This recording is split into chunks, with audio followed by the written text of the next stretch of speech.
सुमतिभिर्मोहितं शुभ्रकाजं सखाजं सुखमजमनपाजं मुक्त्युपाजं विमाजं दृहजमहममेजं ध्येजमाम्नाजगेजं सदजमसदजेजं श्रीसहाजं भजेजं तपस्वाध्याय शुश्रूषा कृष्णपूजारतं मुनिं विश्वेशमिष्टदं वन्दे परिव्राट् चक्रवर्तिनं श्रीगुरुभ्यो नमः। हरिः ओम्।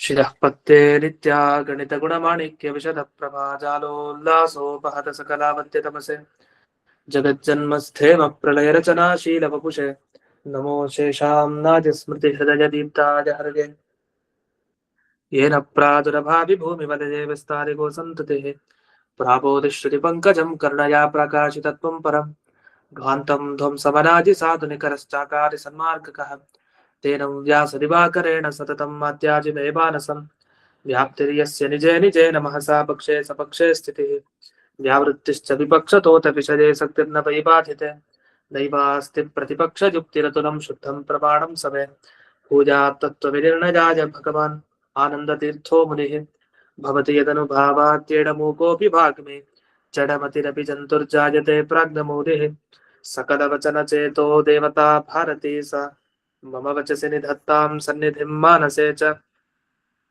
रमानिवासोचितवासभूमिः सन्न्यायरत्नावलिजन्मभूमिः वैराग्यभाग्यो मम पद्मनाभतीर्थामृताब्धिर्भवताद्विभूते पदवाक्यप्रमाणग्नान् प्रतिवादिमदच्युतः श्रीमदक्षोभ्यतीर्थाख्यानुपतिष्ठे गुरून् मम श्रीमदानन्दतीर्थार्य सन्मनः सरसे भुवि अनुव्याख्याननलिने चञ्चरे कतिमे मनः न शब्दाब्धौ गाढाः न च निगमचर्चासु चतुराः न च न्याये प्रौढाः न च विदितवेद्यापि वयम् परं श्रीमत्पूर्णप्रमतिगुरुकारुण्यसरणिं प्रपन्नामान्यास्मः किमपि च वदन्तोऽपि महताम् ॐ नारायणं निखिलपूर्णगुणैकदेहं निर्दोषमाप्यतममव्यखिलैः सुवाक्यैः अस्योद्भवादिदमशेषविशेषतोऽपि वन्द्यं सदा प्रियतमं मम सन्नमामि कुपिता हि पणच्छाया समीकृत्या परं सुखं सेवन्ते यत्पदं धीरास्तं भजे वल्लभं श्रियः।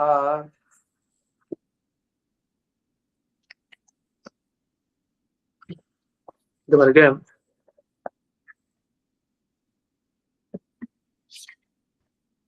ನಾವು ಹೇಳಿದ ಈ ಜೈನ ಮತ ಖಂಡನೆಯ ಅನುಮಾನ ಏನಿತ್ತು ಅದಕ್ಕೆ ದೋಷವನ್ನು ಹೇಳಲಿಕ್ಕೆ ಅಂತ ಪರರು ಹೊರಟು, ಅದೇ ಜೈನ ಮತದವರು. ಆದ್ರೆ ದೋಷ ಇಲ್ಲ, ಯಾಕೆಂದ್ರೆ ನಾವು ಹೇಳುವ ಪ್ರತಿ ಅನುಮಾನಕ್ಕೂ ವ್ಯಾಪ್ತಿ ಇದೆ. ಅಂದ್ರೆ ನಿಯಮ ಇಲ್ಲದೆ ನಾವೊಂದು ಅನುಮಾನ ಮಾಡಲ್ಲ. ಸರಿಯಾಗಿ ನಿಯಮಕ್ಕೆ ದೋಷ ಇಲ್ಲದೆ ಇರೋ ಹಾಗೆ ವ್ಯವಸ್ಥೆ ಮಾಡಿ ಆಮೇಲೆ ನಾವು ಅನುಮಾನವನ್ನ ಬಳಸ್ತೀವಿ. ಆಗ ನೀವು ಒಪ್ಲೇಬೇಕು ಆ ಅನುಮಾನದ ವಿಷಯವನ್ನ ಅಂತ ಹೀಗೆ ಹಿಂದೆ ಬಂದಿತ್ತು. ಯಾಕಂದ್ರೆ ನಾವು ನಿಶ್ಚಯಿತನ್ಯಾನುಮಾನಸ್ಯ ಕರ್ಮ ಅಥವಾ ಜಡವಾದ ಕರ್ಮ ಹೇಗ್ ಫಲ ಕೊಡುತ್ತೆ ನಿಮ್ಗೆ. ಆದ್ರಿಂದ ಮೋಕ್ಷವನ್ನ ಕೊಡ್ಲಿಕ್ಕೆ ದೇವರ ಪ್ರಸಾದ ಆಗತ್ತೆ ಅಂತ ಈ ತರ ಎಲ್ಲ ವಿಷಯಗಳು ಬಂತು. ಈಗೇನು ಪ್ರಶ್ನೆ ಅಂದ್ರೆ, ಈಗ ದೇವರ ಪ್ರಸಾದದಿಂದ ಮೋಕ್ಷ ಸಿಗತ್ತೆ ಅಂತ ಹೇಳಿದ್ವಿ, ಆದ್ರೆ ಇದಕ್ಕೇನಾದ್ರು ಪ್ರಮಾಣ ಇದೆಯಾ? ಏನು ಪ್ರಮಾಣ ಇಲ್ಲ ಅಂತ ಆಕ್ಷೇಪ ಬಂತು 165ನೆಯ ಸುಧಾಮೂಲದಲ್ಲಿ. ಆಗ ಶ್ರುತೇ ಸದ್ಭಾವ, ಇಲ್ಲ ವೇದವಾಕ್ಯ ಇದೆ ಅಂತ ಪ್ರಮಾಣ ಕೊಟ್ರು. ವೇದವಾಕ್ಯವನ್ನ ನಾವು ಪ್ರಮಾಣ ಅಂತ ಒಪ್ಪಿಲ್ವಾ? ನಾವ್ ಅದನ್ನ ಹಿಂದೆ ಒಪ್ಸಿದೀವಿ ನಿಮ್ ಕೈಲಿ ಅಂತ ಇಷ್ಟು ವಿಷಯ ಬಂತು. ಈಗ ಒಂದೊಂದೇ ದೋಷಗಳನ್ನ ಉದ್ಧಾರ ಮಾಡ್ತಾ ಹೋಗ್ತಾರೆ. ಉದ್ಧಾರ ಮಾಡೋದು ಅಂದ್ರೆ ಎತ್ತಿ ಹಿಡಿಯೋದು.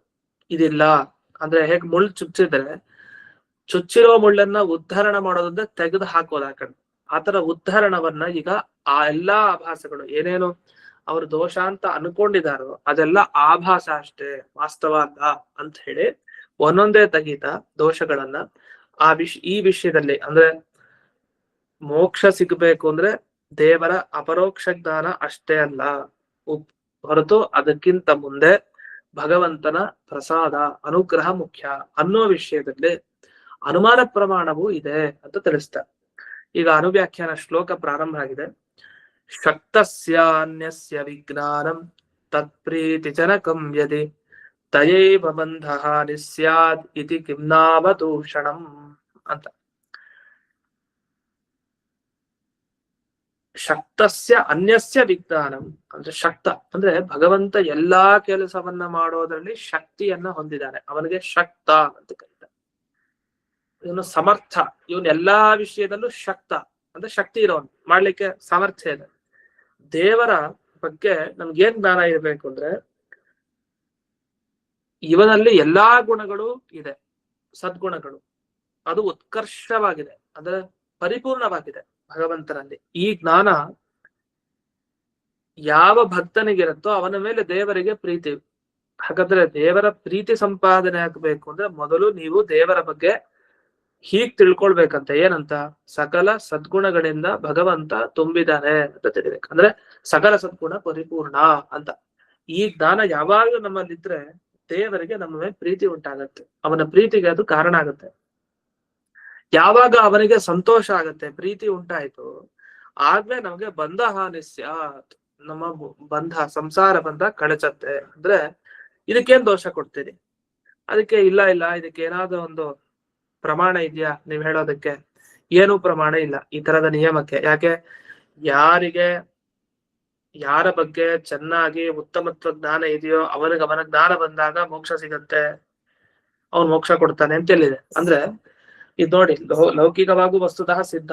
ಈಗ ಕೆಲ್ಸ ಆಗ್ಬೇಕು ಅಂದ್ರೆ ಏನ್ ಮಾಡ್ಬೇಕು? ನಾವು ಒಬ್ಬರ ಹತ್ರ ನಾವೆಲ್ಲೋ ಸಿಗಾಕೊಂಡಿದ್ದಾಗ ಅದನ್ನ ತಪ್ಪಿಸ್ಕೊಳ್ಬೇಕು ಅಂದ್ರೆ, ನಮ್ಮ ಬಂಧ ಕಳಚ್ಬೇಕು ಅಂದ್ರೆ ಏನ್ ಮಾಡ್ಬೇಕು? ಅವನ್ ಮುಂದಿರೋನು ಅಥವಾ ಅವನ ಹೆಡ್ ಯಾರಿದ್ದ ಅವ್ನ್ ಚೆನ್ನಾಗಿ ಹೊಗಳ್ಬೇಕಂತೆ. ಚೆನ್ನಾಗಿ ಹೊಗಳಿದ್ರೆ ಅವನ ಬಗ್ಗೆ ಉತ್ಕರ್ಷ ಜ್ಞಾನ ಇದೆ ಅಂತ ಆದ್ರೆ ಅವನ್ ಇಷ್ಟೊಂದು ಹೊಗಳ್ತಾ ಇದ್ದಾನೆ ಇಷ್ಟೊಂದು ಅಂತ ಹೇಳಿ ಎಲ್ಲಾ ಸಲ ಆಗ್ಬೇಕು ಅಂತಿಲ್ಲ, ಕೆಲವು ಸಲ ಇತ್ತು ಖಂಡಿತವಾಗಿ ಅದು ಆಗೇ ಆಗತ್ತೆ, ಹೆಚ್ಚಾನೆಚ್ಚು. ಅಷ್ಟ್ ಹೇಳಿದಾಗ ಸಹಜವಾಗಿ ಆಯ್ತಿರ್ಲಿ ಅಂತ ಬಿಟ್ಬಿಡ್ತಾನೆ. ಯಾಕೆ? ಅಷ್ಟು ಹೊಗಳಿಸ್ಕೊಂಡ್ಮೇಲೆ ಅವನಿಗೆ ಸಂತೋಷ ಆಯ್ತು, ಇವ್ ನಮ್ ಕಡೆ ಅವನು ಅಂತ. ಅವಾಗ ಏನಾಯ್ತು, ನನ್ಗೆ ನನ್ನ ಬಗ್ಗೆನೇ ಎಲ್ಲಾ ಕಡೆ ಹೇಳ್ತಾನೆ ಇವನು ಅಂತ ಹೇಳಿ ಅವನ ಬಗ್ಗೆ ಒಲವು ಜಾಸ್ತಿ ಆಯ್ತು. ಸಹಜವಾಗಿ ಅವನ್ಗೇನ್ ಕಷ್ಟ ಇತ್ತೋ ಅದನ್ನೆಲ್ಲ ಮುಕ್ತಿ, ಅವನ ಕಷ್ಟಗಳಿಂದ ಮುಕ್ತಿಯನ್ನ ಕೊಡ್ತಾರೆ. ಹಾಗಾದೇನರ್ಥ, ಈ ಎಲ್ಲಾ ಕಡೆ ಅಲ್ದೇ ಇದ್ರು ಕೆಲವು ಪ್ರಸಂಗಗಳಲ್ಲಿ ನಮ್ಗೇನ್ ಕಂಡಿದೆ, ಕೆಲಸ ಆಗ್ಬೇಕು ಅಂದ್ರೆ ಚೆನ್ನಾಗಿ ಹೊಗಳಬೇಕು, ಚೆನ್ನಾಗಿ ಹೊಗಳದಾಗ ನಮ್ ಕಷ್ಟ ಹೋಗುತ್ತೆ ಅಂತ ಇಷ್ಟು ಗೊತ್ತಾಯ್ತು. ಇದು ಯಾರ ಬಳಿ? ದರಿದ್ರನ ಹತ್ರ ಹೋದ್ರೆ ಉಪಯೋಗ ಇಲ್ಲ. ದರಿದ್ರನ ಹತ್ರ ಅಂದ್ರೆ ಯಾರ ಹತ್ರ ದುಡ್ಡು ಇಲ್ಲ ಅವನನ್ನ ದರಿದ್ರ ಅನ್ನೋ ಶಬ್ದದಿಂದ ಸಂಸ್ಕೃತದಲ್ಲಿ ಕರೀತಾರೆ. ಅದು ಕೆಟ್ಟ ಶಬ್ದ ಏನಲ್ಲ, ದುಡ್ಡಿಲ್ದೇವನ್ನ ದರಿದ್ರ ಅನ್ನೋ ಸಂಸ್ಕೃತ ಶಬ್ದ ಇದೆ ಅಷ್ಟೇ. ಅದ್ ನಾವ್ ಕೆಟ್ಟದಾಗ ಪರಿಣಮಿಸ್ಕೊಂಡ್ಬಿಟ್ಟಿದೀವಿ, ದರಿದ್ರ ಅಂತ. ಆದ್ರೆ ಈ ದರಿದ್ರನ ಹತ್ರ ಹೋಗಿ ನನ್ನ ದಾರಿದ್ರ್ಯ ಪರಿಹಾರ ಮಾಡು ಅಂತ ಅವ್ನು ಎಷ್ಟು ಸಲ ಹೊಗಳಿದ್ರು ಉಪಯೋಗ ಇಲ್ಲ. ಯಾರ ಹತ್ರ ಹೋಗಿ ಏನನ್ನು ಹೊಗಳಬೇಕೋ ಆ ತರ ಹೊಗಳಿದ್ರೆ ಅಲ್ಲಿ ಕೆಲ್ಸ ಆಗುತ್ತೆ, ಅವನ ಪ್ರಸಾದ ಸಿಕ್ಕಿದ್ರೆ. ಯಾರದೇ ವ್ಯಕ್ತಿ ಹತ್ರ ಆಗ್ಲಿ ಅವ್ನಿಗೆ ಕೆಲ್ಸ ಆಗ್ಬೇಕು ಅಂದ್ರೆ ಅವ್ನ್ ಚೆನ್ನಾಗಿ ಹೊಗಳಬೇಕು, ಅದು ಅವ್ನಿಗೆ ಸಂತೋಷ ಆಗತ್ತೆ, ಅವ್ನ ನಮ್ಗೆ ಅನುಗ್ರಹ ಮಾಡ್ತಾನೆ. ಇದು ಲೋಕದಲ್ಲೇ ನಮಗ್ ಗೊತ್ತಿರೋ ವಿಷಯ. ಆದ್ಮೇಲೆ ದೇವರ ವಿಷಯದಲ್ಲಿ ಇದಾಗಲ್ವಾ? ಖಂಡಿತ ಅಲ್ಲೂ ಹಾಗೆ. ದೇವರ ಬಗ್ಗೆ ನಮ್ಗೆ ಚೆನ್ನಾಗಿ ಗೊತ್ತಿದೆ, ಅವನು ಇಷ್ಟೊಂದು ಗುಣಗಳನ್ನು ಪಟ್ಟಿದ್ದಾನೆ, ಇಷ್ಟೊಂದು ಗುಣ ಇದೆ ಅವನಲ್ಲಿ. ಆದ್ರೆ ನಮ್ಗೆ ಅದನ್ನ ಸರಿಯಾಗಿ ತಿಳ್ಕೊಳ್ಳುವಂತ ಅವಕಾಶ ಇಲ್ಲ. ಯಾಕೆ? ನಮ್ಗೆ ಅರ್ಥ ಆಗ್ತಾ ಇಲ್ಲ ಶಾಸ್ತ್ರಗಳು. ಆದ್ರೆ ಸರಿಯಾಗಿ ನಾವು ಅದನ್ನೆಲ್ಲ ತಿಳ್ಕೊಂಡು ದೇವರಲ್ಲಿ ಎಲ್ಲಾ ಗುಣಗಳು ಪೂರ್ಣವಾಗಿವೆ ಅಂತ ಜ್ಞಾನವನ್ನ ಎಷ್ಟೆಷ್ಟು ಸಂಪಾದನೆ ಮಾಡಿ ದೇವರಲ್ಲಿ ಮುಳುಗ್ತೀವೋ ಆಗ ಸ್ವಯಂ ದೇವರು ಸಂತೋಷಗೊಂಡು ನಮಗೆ ಅನುಗ್ರಹಿಸ್ತಾರೆ. ಹಾಗಂತ ಹೇಳಿ ಸಾಮಾನ್ಯನಾದ ಮನುಷ್ಯನಿಗೆ ದೇವರನ್ನು ಹೋಲಿಸೋದಲ್ಲ. ಏನು, ದೇವರು ಕೂಡ ಹೊಗಳದೆ ಕೆಲಸ ಮಾಡ್ಕೊಡ್ತಾನೆ, ಇಲ್ಲ ಅಂದ್ರೆ ಇಲ್ಲ ಅಂತ. ಆತರ ಅಲ್ಲ. ದೇವರಿಗೆ ನಮ್ಮ ಹೊಗಳಿಕೆ ಎಂದು ಏನು ಉಪಯೋಗ ಇಲ್ಲ ವಾಸ್ತವಿಕವಾಗಿ. ಯಾಕಂದ್ರೆ ಕೃತಕೃತ್ಯ. ಇದು ತೃಪ್ತ ಅವನು, ಯಾರು? ಭಗವಂತ. ಅಷ್ಟು ತೃಪ್ತಿಯನ್ನ ಪಡೆದ ಮೇಲೆ ಆಪ್ತ ಕಾಮಸ್ಯ ಕಾಸ್ಪೃಹ ಅಂತ ಒಂದು ಪ್ರಸಿದ್ಧವಾದ ಮಾತಿದೆ. ಎಲ್ಲಾ ಕಾಮನೆಗಳನ್ನ ಹೊಂದಿದವನಿಗೆ ಮತ್ತಿನ್ನೇನ್ ಬಯಸೋದಿದೆ, ಎಲ್ಲ ಅವನ ಹತ್ರ ಇದೆ. ಅದನ್ನ ನೀವು ಹೊಗಳೋದ್ರಿಂದ ಅವ್ನಿಗೇನ್ ಆಗ್ಬೇಕಾಗಿಲ್ಲ. ಆದ್ರೂ ಯಾರು ಅವನ ಬಗ್ಗೆ ಸರಿಯಾಗಿ ತಿಳ್ಕೊಂಡಿದಾರೋ ಅವನಿಗೆ ವರವನ್ನ ಕೊಡ್ತಾನೆ ಪರಮಾತ್ಮ. ಇಷ್ಟ ಈ ಅರ್ಥದಲ್ಲಿ. ಈ ರೀತಿ ಭಗವಂತನ ಪ್ರಸಾದದಿಂದಲೇ ಒಬ್ಬನಿಗೆ ಮೋಕ್ಷ ಅನ್ನೋ ವಿಷಯದಲ್ಲಿ ಅನುಮಾನ ಪ್ರಮಾಣಗಳಿವೆ. ಹಾಗಾದ್ರೆ ಯಾವುದು ಅನುಮಾನ ಎಲ್ಲ ಹೇಳ್ತಾರೆ. ಅಂದ್ರೆ ನಮ್ಗೆ ತರ್ಕಶಾಸ್ತ್ರದ ಉಪಯೋಗ ಎಲ್ಲಿ ಅಂದ್ರೆ ಈ ತರದೆಲ್ಲ ವಿಷಯದಲ್ಲಿ ಉಪಯೋಗ ಇದೆ, ಅದರಿಂದ ಇಲ್ಲ ಅಂತ ಹೇಳೋ ಹಾಗಿಲ್ಲ.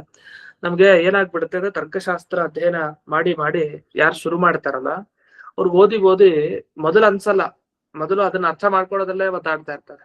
ಯಾಕಂದ್ರೆ ತರ್ಕಶಾಸ್ತ್ರ ಸುಲಭ ಅಲ್ಲ ಅರ್ಥ ಆಗೋದು, ಎಲ್ರಿಗೂ ಅರ್ಥ ಆಗಲ್ಲ. ವ್ಯಾಕರಣ ಶಾಸ್ತ್ರ ಯಾರಿಗ ಅರ್ಥ ಆಗುತ್ತೆ ಅವ್ರಿಗೆ ತರ್ಕ ಅರ್ಥ ಆಗ್ಬೇಕು ಅಂತಿಲ್ಲ, ತರ್ಕ ಅರ್ಥ ಆದವ್ರು ವ್ಯಾಕರಣ ಅರ್ಥ ಆಗ್ಬೇಕು ಅಂತನೂ ಇಲ್ಲ. ಈ ತರ ಪರಸ್ಪರ ಇರುತ್ತೆ.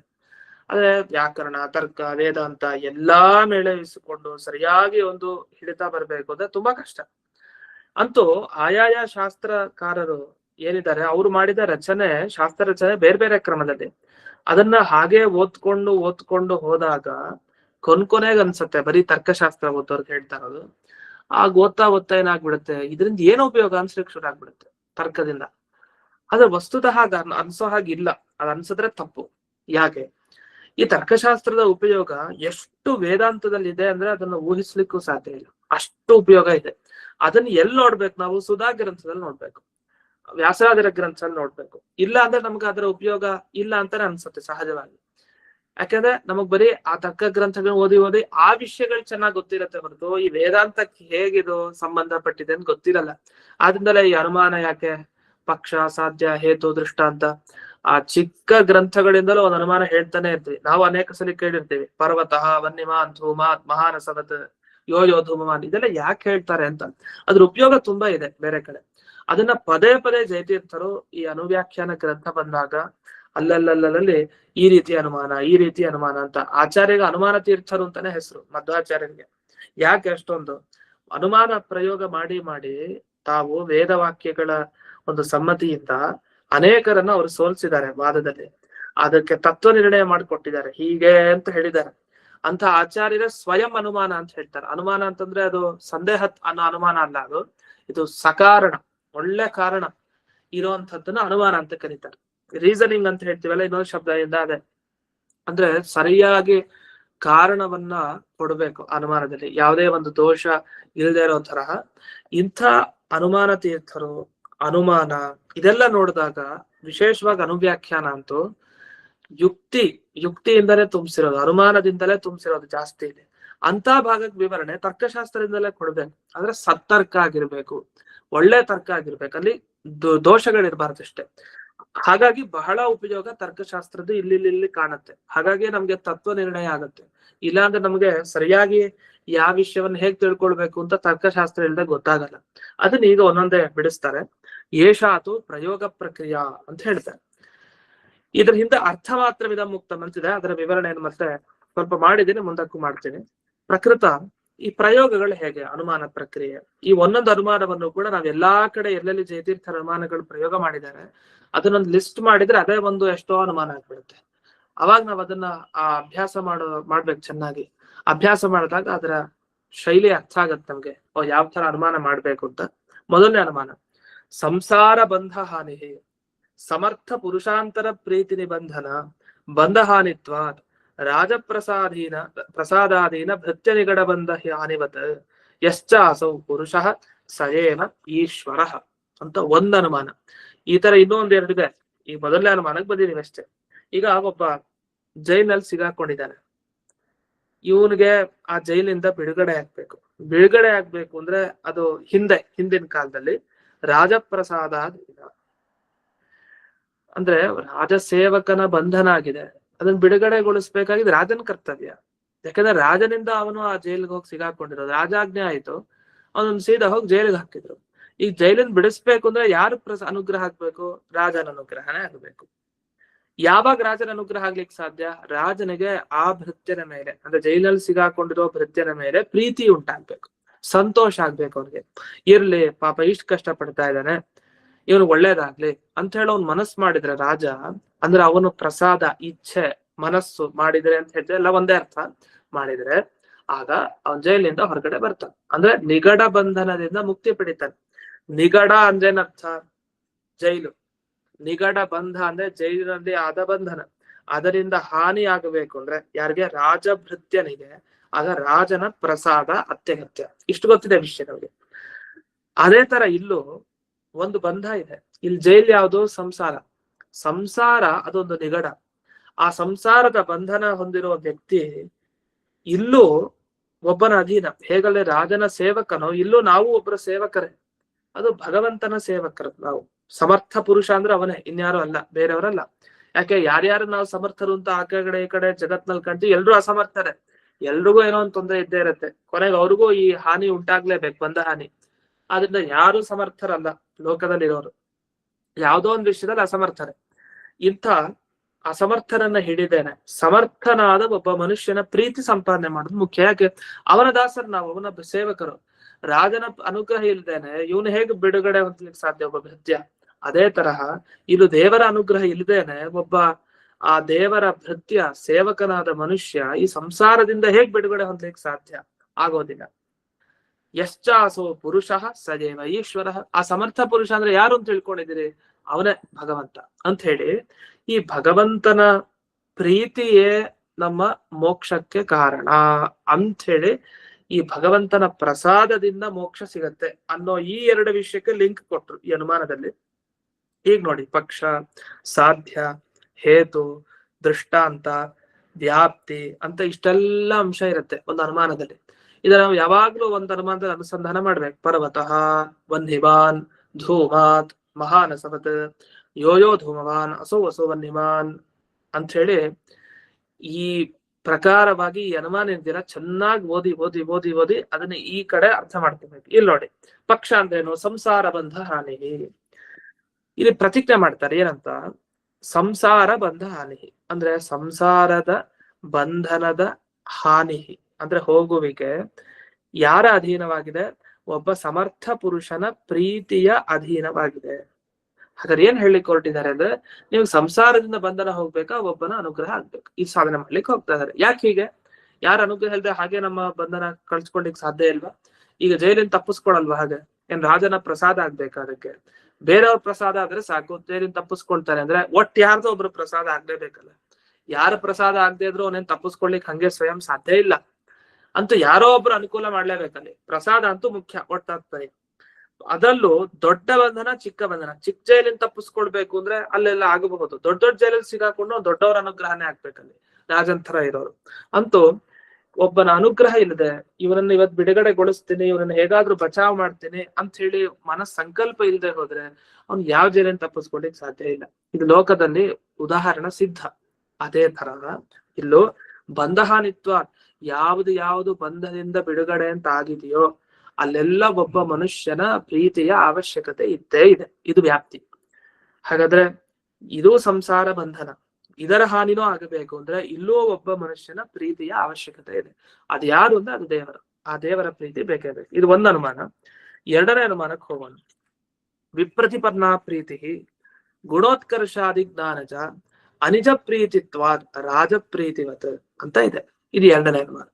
ಈ ಅನುಮಾನದಲ್ಲೂ ಪಕ್ಷ, ಸಾಧ್ಯ, ಹೇತು, ದೃಷ್ಟಾಂತ ಅಂದ್ರೆ ಒಂದು ಪ್ರತಿಜ್ಞೆ ಮಾಡ್ತಾರೆ, ಅದಕ್ಕೆ ಕಾರಣ ಕೊಡ್ತಾರೆ, ಕಾರಣ ಕೊಟ್ಟ ಮೇಲೆ ಅದಕ್ಕೊಂದು ಉದಾಹರಣೆ ಕೊಡ್ತಾರೆ, ಒಂದು ನಿಯಮ ಹೇಳ್ತಾರೆ. ಈ ತರ ಯಾವುದೇ ಒಂದು ವಿಷಯ ಸಾಧನೆ, ಇವನೊಬ್ಬ ಕೆಟ್ಟವನು ಅಂತಂದ್ರೆ ಇವನು ಕೆಟ್ಟವನು ಯಾಕೆ? ಕಾರಣ ಕೊಡಿ. ನೀವೇನ್ ಸಾಧನೆ ಮಾಡ್ಲಿಕ್ಕೆ ಹೋಗ್ತಾ ಇದ್ರಿ? ಇವನು ಅಂತ ಒಬ್ಬ ಮುಂದಿದ್ದಾನೆ, ಅವನ್ ಪಕ್ಷ. ನಾವು ಅವನ ಪಕ್ಷದಲ್ಲಿ ಅಂತಂದ್ರೆ ಇವಾಗ ಒಂದ್ ಸಿದ್ಧಾಂತದಲ್ಲಿ ಇದೀವಿ ಅನ್ನೋ ತರ ಹೇಳ್ತಾ ಇರ್ತೀವಿ ಸಾಮಾನ್ಯ. ಇವ್ರ ಪಕ್ಷ, ನಾವು ಅವ್ರ ಪಕ್ಷ ಅಂತ ಅದೆಲ್ಲ ಹೇಳ್ತಾ ಇರೋದಿಲ್ಲಿ. ಪಕ್ಷ ಅಂದ್ರೆ ನಾವು ಯಾವ ಒಂದು ವಸ್ತು ಇಟ್ಕೊಂಡು ಏನೋ ಒಂದು ಇವ್ನು ಕೆಟ್ಟವನೋ ಒಳ್ಳೆಯವನೋ ಅಂತ ಸಾಧನೆ ಮಾಡ್ಲಿಕ್ಕೆ ಹೋಗ್ತೀವಲ್ಲ, ಆ ವಸ್ತು, ಅದಕ್ಕೆ ಪಕ್ಷ ಅಂತ ಕರೀತಾರೆ. ಹಾಗಾದ್ರೆ ಒಬ್ಬ ಮುಂದೆ ನಿಂತಿದ್ದಾನೆ, ಅವನ್ ಪಕ್ಷ. ಅವನಲ್ಲಿ ಕೆಟ್ಟತನ ಸಾಧನೆ ಮಾಡ್ಬೇಕಾಗಿದೆ, ಯಾಕೆ ಇವ್ನು ಕೆಟ್ಟವನು ಅಂತ ಹೇಳ್ಬೇಕಾಗಿದೆ ನಮ್ಗೆ. ಇದು ಸಾಧ್ಯ ಅಂದ್ರೆ ಪ್ರತಿಜ್ಞೆ ಏನಾಯ್ತು, ಇವ್ನು ಕೆಟ್ಟವನು ಅಂತ. ಸರಿ, ಯಾಕೆ? ಒಂದ್ ಕಾರಣ ಸರಿಯಾಗಿ ಕೊಡ್ಬೇಕು. ಇವ್ನ್ ಯಾಕೆ ಕೆಟ್ಟವನು ಅಂದ್ರೆ, ಕೆಟ್ಟತನ ಇದ್ದಾಗ ಏನೇನ್ ಮಾಡ್ಬೇಕು ಅದೆಲ್ಲ ಇವ್ನ್ ಮಾಡಿದಾನೆ, ಅದೆಲ್ಲ ನೋಡಿದಾರು ಕೂಡ, ಆದ್ರಿಂದ ಇವ್ನ್ ಕೆಟ್ಟವನು. ಕಾರಣ ಕೊಟ್ಟೆ, ಉದಾಹರಣೆ ಕೊಡಿ. ಅದೇ ಇನ್ನೊಬ್ಬ ಇದಾನಲ್ಲ, ಅವನ್ ತರ ಜಗತ್ತಲ್ಲೇ ಒಬ್ಬ ಕೆಟ್ಟವನು ಪ್ರಸಿದ್ಧನಾಗಿರ್ತಾನೆ, ಅವನಲ್ಲಿ ಕೆಟ್ಟತನ ಇದೆ, ಹಾಗಾಗಿ ಕೆಟ್ಟ ಕೆಲಸ ಮಾಡ್ದ. ಆ ಕೆಟ್ಟ ಕೆಲಸ ಎಲ್ಲ ಇವನಲ್ಲೂ ಕಾಣ್ತಾರೆ, ಹಾಗಾಗಿ ಇವನು ಒಬ್ಬ ಕೆಟ್ಟವನು. ಈ ತರ ಸಾಮಾನ್ಯವಾಗಿ ಹೇಳ್ದೆ. ಈ ತರ ಅನುಮಾನ ಇದು ಸರಳ ಮಟ್ಟಿಗೆ, ಸರಳ ರೀತಿಯಲ್ಲಿ ಲೌಕಿಕವಾಗಿ ಮಾಡೋದು ನಿಜ, ಆದ್ರೆ ಇದನ್ನ ಶಾಸ್ತ್ರೀಯವಾಗಿ ಮಾಡೋದು ಬಹಳ ಕಷ್ಟ. ಇದರಿಂದ ಶಾಸ್ತ್ರದ ತತ್ವ ನಿರ್ಧಾರ ಹೇಗಾಗತ್ತೆ ಅನ್ನೋದನ್ನ ಉದಾಹರಣೆ ಕೊಟ್ಟು ಇಲ್ಲಿ ವಿವರಿಸ್ತಾ ಇದ್ದಾರೆ. ಎರಡನೇ ಅನುಮಾನದಲ್ಲಿ ಏನ್ ಬಂತು? ವಿಪ್ರತಿಪನ್ನಾ ಪ್ರೀತಿ. ಈಗ ರಾಜನ ಪ್ರಸಾದ ಆಗ್ಬೇಕು, ಅವನ ಪ್ರೀತಿ ಸಂಪಾದನೆ ಮುಖ್ಯ, ಅದರಿಂದ ಒಬ್ಬ ಬಿಡುಗಡೆ ಹೊಂದುತ್ತಾನೆ, ಸರಿ. ದೇವರ ಅನುಗ್ರಹ ಆದವನು ಬಿಡುಗಡೆ ಹೊಂದುತ್ತಾನೆ, ಸರಿ. ಆದ್ರೆ ದೇವರ ಪ್ರೀತಿ ಸಂಪಾದನೆ ಮಾಡೋದು ಹೇಗೆ? ಅದನ್ನ ಹೇಳ್ಕೊಡಿ. ದೇವರ ಅನುಗ್ರಹ ಆಗ್ಬೇಕು ಅಂದ್ರೆ ಏನು? ನಿಮ್ಗೆ ಅವನ ಬಗ್ಗೆ ಗುಣೋತ್ಕರ್ಷ ಜ್ಞಾನ ಇರ್ಬೇಕು. ನೀವು ಒಂದ್ ದೊಡ್ಡವನು, ಅವನಿಂದಲೇ ನಾವು ಉದ್ಧಾರ ಆಗೋದು ಅಂತೆಲ್ಲ ಗುಣೋತ್ಕರ್ಷ ಜ್ಞಾನ ಇದ್ರೆ ನಿಮ್ಗೆ, ಆಗ ಅವನಿಗೆ ಸಹಜವಾಗಿ ನಿಮ್ಮ ಮೇಲೆ ಪ್ರೀತಿ ಬರುತ್ತೆ. ಹಾಗಾದ್ರೆ ಯಾರಿಗೆ ಆಗ್ಲಿ ನಮ್ಮ ಮೇಲೆ ಪ್ರೀತಿ ಉಂಟಾಗ್ಬೇಕು ಅಂದ್ರೆ ನಮಗೆ ಅವ್ರ ಬಗ್ಗೆ ಗುಣೋತ್ಕರ್ಷ ಜ್ಞಾನ ಇರ್ಬೇಕು. ಇವ್ರು ನಮ್ಮಲ್ಲಿರುವಂತಹ ಗುಣಗಳಿಗಿಂತ ನಮಗಿಂತ ಇವ್ರು ತುಂಬಾ ಜಾಸ್ತಿ ಶ್ರೇಷ್ಠ ಅಂತ ಗುಣೋತ್ಕರ್ಷ ಜ್ಞಾನ ಅಂದ್ರೆ ಶ್ರೇಷ್ಠವಾದ ಗುಣಗಳಿಂದ ಇವರು ತುಂಬಿದ್ದಾರೆ ಅಂತ ಯಾವಾಗ ಅವರ ಬಗ್ಗೆ ಇವನು ಸ್ತೋತ್ರ ಮಾಡ್ತಾನೋ, ಹೊಗಳುತ್ತಾನೋ, ಸಹಜವಾಗಿ ಅವನಿಗೆ ಮೇಲೆ ಪ್ರೀತಿ ಬರುತ್ತೆ. ಇದು ಲೋಕದಲ್ಲಿ ಸಿದ್ಧ. ಹೇಗೆ ಅಂದ್ರೆ ಅನಿಜ ಪ್ರೀತಿತ್ವ ರಾಜಪ್ರೀತಿವತ್ತು. ಈಗ ರಾಜನಿಗೆ ಪ್ರೀತಿ ಇದೆ. ಎಲ್ಲಿ ರಾಜನಿಗೆ ಪ್ರೀತಿ ಇದೆ? ತನ್ ಮೇಲೆಗೆ ತನಗ್ ಪ್ರೀತಿ ಇದೆಯಾ? ಇರ್ಬೋದು, ಖಂಡಿತ. ಆದ್ರೆ ಅಂತ ಪ್ರೀತಿನ ತಗೊಳ್ಬಾರ್ದು ಇಲ್ಲಿ. ರಾಜನಿಗೆ ತನ್ನ ಮೇಲೆ ತನಗ್ ಪ್ರೀತಿ ಇರಬಹುದು, ಆದ್ರೆ ಬೇರೆಯವ್ರ ಮೇಲೆ ಹೇಗಿದೆ? ಬೇರೆಯವ್ರ ಮೇಲೆ ಅವನಿಗೆ ಪ್ರೀತಿ ಯಾವಾಗ ಬರುತ್ತೆ ಅಂದ್ರೆ, ಅವನ ಬಗ್ಗೆ ಯಾರು ತುಂಬಾ ದೊಡ್ಡವನು ಅಂತ ತಿಳ್ಕೊಂಡಿರ್ತಾನೋ ಅಂಥವ್ರ ಮೇಲೆ ರಾಜನಿಗೆ ಪ್ರೀತಿ. ಈಗ ಒಬ್ಬ ಸೇವಕ ಇರ್ತಾನೆ, ಇನ್ನೊಬ್ಬ ಸೇವಕ ಇವನೇನ್ ದೊಡ್ಡ ಅಂತ ಅವ್ನ್ ಸೇವೆ ಮಾಡಿಲ್ಲ, ಅವನ ಬಗ್ಗೆ ಅಷ್ಟಕ್ಕಷ್ಟೇ ಇರುತ್ತೆ, ಗುಣೋತ್ಕರ್ಷ ಜ್ಞಾನ ಇಲ್ಲ ಅವನಿಗೆ, ಇವನು ಒಬ್ಬ ಏನ್ ದೊಡ್ಡಿದು ಅಂತ ಅವನೊಬ್ಬ ಇರ್ತಾನೆ. ಇನ್ನೊಬ್ಬ ಭೃತ್ಯ ಏನ್ ಮಾಡ್ತಾನೆ, ಇಲ್ಲ ಇವ್ ದೊಡ್ಡವನು, ಇವನು ಇಷ್ಟೊಂದು ಸದ್ಗುಣ ಸಂಪನ್ನ ಅಂತ ಅವ್ನ್ ಸೇವೆ ಮಾಡ್ತಾನೆ.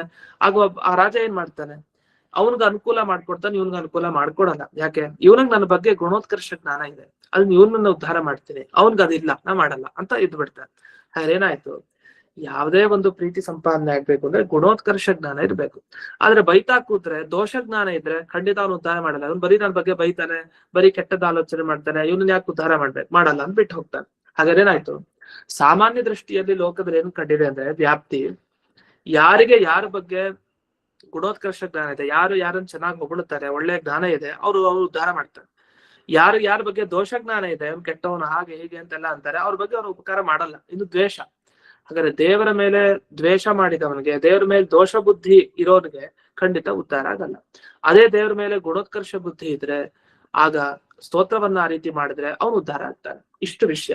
ಅದನ್ನ ಇಲ್ಲಿ ವಿಪ್ರತಿಪನ್ನ ಪ್ರೀತಿ ಗುಣೋತ್ಕರ್ಷಾದಿ ಜ್ಞಾನಜ, ಗುಣೋತ್ಕರ್ಷ ಮೊದಲಾದ ಕಾರಣಗಳಿಂದ ಉಂಟಾಗುವುದು ದೇವರ ಪ್ರೀತಿ. ಯಾಕೆ? ಅನಿಜ ಪ್ರೀತಿತ್ವ ಅಂದ್ರೆ ಅಸ್ವಾಭಾವಿಕವಾದ ಪ್ರೀತಿ. ಸ್ವಾಭಾವಿಕ ಪ್ರೀತಿ ಕೆಲವು ಕಡೆ ಇರುತ್ತೆ ನಮ್ಮ ಮೇಲೆ, ನಮ್ಗೆ ಆ ಥರದಕ್ಕೆ ಕಾರಣದ ಅಪೇಕ್ಷೆ ಇರಲ್ಲ. ನಮ್ಮ ಮೇಲೆ ನಮಗ್ ಪ್ರೀತಿ ಬರ್ಲಿಕ್ಕೆ ಯಾರು ನಮ್ಮನ್ನ ಹೊಗಳಬೇಕಾಗಿಲ್ಲ, ನಮಗ್ ಸಹಜವಾಗಿ ಇದೆ. ನಮ್ಮ ಮೇಲೆ ನಮ್ಗೆ ಬೇರೆಯವ್ರ ಮೇಲೆ ಬರ್ಬೇಕು ಅಂದ್ರೆ ಆಗ ಹೊಗಳಬೇಕಾಗಿ ಬರುತ್ತೆ. ಅದು ಹೇಳ್ತಾ ಇರೋದು. ನಿಜ ಪ್ರೀತಿ ಅಂದ್ರೆ ಸ್ವಾಭಾವಿಕ ಪ್ರೀತಿ, ಅನಿಜ ಪ್ರೀತಿ ಅಂದ್ರೆ ಅಸ್ವಾಭಾವಿಕವಾದ ಪ್ರೀತಿ ಅಂತ ಅರ್ಥ. ಇದು ರಾಜಪ್ರೀತಿ ಬರ್ತದೆ. ಅದರಿಂದ ಎಲ್ಲಿವರೆಗೂ ಹೊಗಳ್ತಾರೋ ಅಲ್ಲಿವರೆಗೂ ಪ್ರೀತಿ, ಇಲ್ವಾ ಮುಗೀತು ಅಷ್ಟಕ್ಕೆ. ಇದೊಂದಾಯ್ತು. ಇದು ಮುಂದಕ್ಕೆ ಒಂದು ಒಳ್ಳೆ ಪ್ರಶ್ನೆ ಕೇಳ್ತಾರೆ. ಮುಂದಿನ ಭಾಗದಲ್ಲಿ ಒಂದು ಪ್ರಶ್ನೆ ಕೇಳಿ ಇದಕ್ಕೆ ಉತ್ತರ ಕೊಟ್ಟು ಇನ್ನೊಂದು ಅನುಮಾನಕ್ಕೆ ಮತ್ತೆ ಹೋಗ್ತಾರೆ. ಒಟ್ಟು 3 ಅನುಮಾನ ಆಗುತ್ತೆ. ಆ 3 ಅನುಮಾನದಲ್ಲಿ ಇಷ್ಟಕ್ಕೆ ಬಿಡಲ್ಲ, ಅದರಲ್ಲಿ ಮತ್ತೆ ಚರ್ಚೆ ಮಾಡ್ತಾರೆ. ಈ ಅನುಮಾನ ಸರಿನಾ? ಮತ್ತೆ ಜೈನರ ಅನೇಕ ಕರ್ಮಾಚರಣೆಗಳಿದೆ. ಅವರು ಇನ್ನು ಸಪ್ತಘಟಿಕಾ ಭೋಜನ ಅಂತೆಲ್ಲ ಇದೆ, ಅಂದ್ರೆ ಸೂರ್ಯಾಸ್ತಕ್ಕಿಂತ ಮೊದಲೇ ಊಟ ಮಾಡ್ಬಿಡ್ತಾರೆ ಬೇಗ ಅವರು ಸಂಜೆ ಹೊತ್ತಿನಲ್ಲಿ. ಈ ತರದ ಅನೇಕ ಆಚರಣೆಗಳಿದೆ. ಇದೆಲ್ಲ ಅಪ್ರಮಾಣನ? ಇದು ಹೇಗೆ ಪ್ರಮಾಣ ಅಲ್ಲ? ಇತ್ಯಾದಿ ಅನೇಕ ವಿಚಾರಗಳಿದೆ. ಅದೆಲ್ಲವನ್ನ ಮತ್ತೆ ಮುಂದಿನ ಪಾಠದಲ್ಲಿ ನೋಡೋಣ ಅಂತ ಹೇಳ್ತಾ ಇಂದಿನ ಪಾಠವನ್ನ ಅಸ್ಮದ್ ಗುರುವಂತರ್ಗತ ವ್ಯಾಸತೀರ್ಥ ಗುರುವಂತರ್ಗತ ಭಾರತೀಯ ರಮಣ ಮುಖ್ಯ ಪ್ರಾಣಾಂತರ್ಗತ ಶ್ರೀಮನ್ಮೂಲ ಗೋಪಾಲಕೃಷ್ಣನಿಗೆ ಅರ್ಪಣೆ ಮಾಡಿ ನಮಸ್ಕಾರ.